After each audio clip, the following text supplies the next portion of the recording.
David Cree, thank you so much for your outstanding work in hospitality.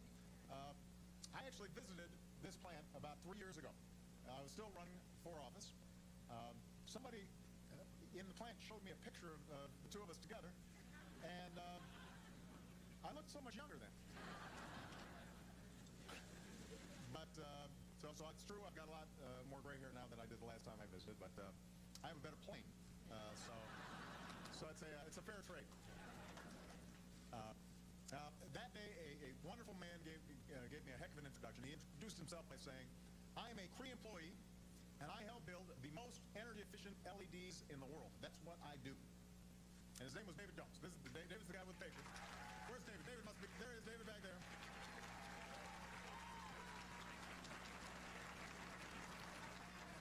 As you can see, David's shy and lacks enthusiasm, but nevertheless.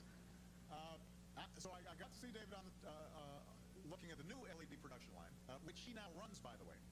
And it's easy to see why you guys are so proud of what you do. This company's made amazing progress, and the technology at this company is growing in leaps and bounds. In fact, as I was talking to Chuck here at Cree, he was explaining how just since my last visit, LEDs have become how much more efficient have they become? Doubled in efficiency just since my visit 3 years ago. Just since my visit 3 years ago. So today, the small business, the group of NC State engineering students founded almost 25 years ago, is a global company. It's got 5,000 employees. Next month, your new production line will begin running 24/7, and soon you'll add another 400,000 square feet of space on a new site next door. So you're helping to lead a clean energy revolution. You're helping lead the comeback of American manufacturing. This is a company where the future will be won. So David was telling the truth when he said how great it is to work here and how grateful he is for the opportunities that it provides. But I also remember something else that David said that day. He talked about how even with a good job at a great company, it was getting tougher for working people to provide for their families without having to cut corners.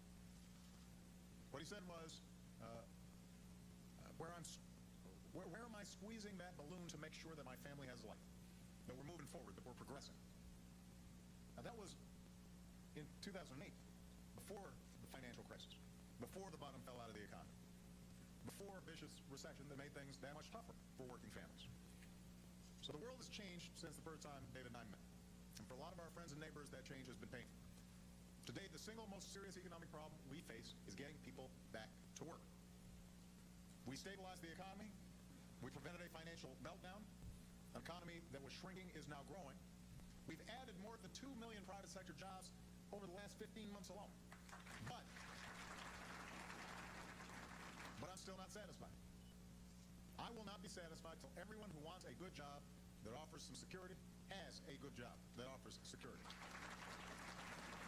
I won't be satisfied till the empty storefronts in town are open for business again.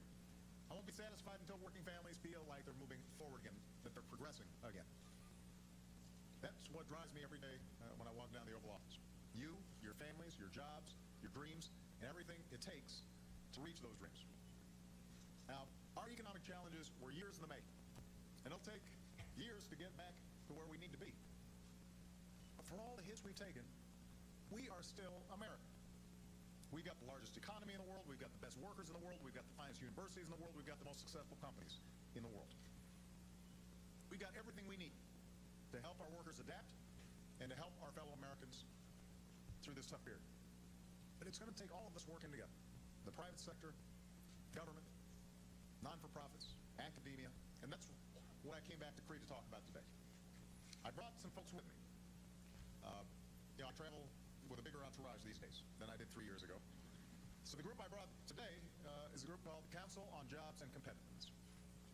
These are leaders who have decades of experience in running some of America's best businesses, creating jobs, understanding what it takes to grow our economy and strengthen our middle class.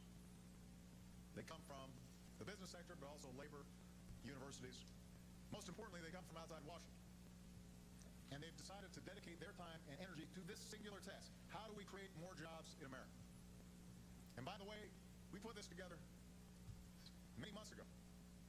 Not in response to one jobs report, but because we understood even though the economy was growing, it wasn't growing as fast as we want, and it wasn't producing as many jobs as we want. And so I told them I wanted to hear every smart, forward-thinking idea that they have to quicken the pace of job growth and make sure our economy and our workers can adapt to changing times. So we just had an opportunity to meet backstage to talk about how we get our job creation engine running faster. Now, I want to highlight a couple of their ideas that apply to companies like this, to companies like Cree.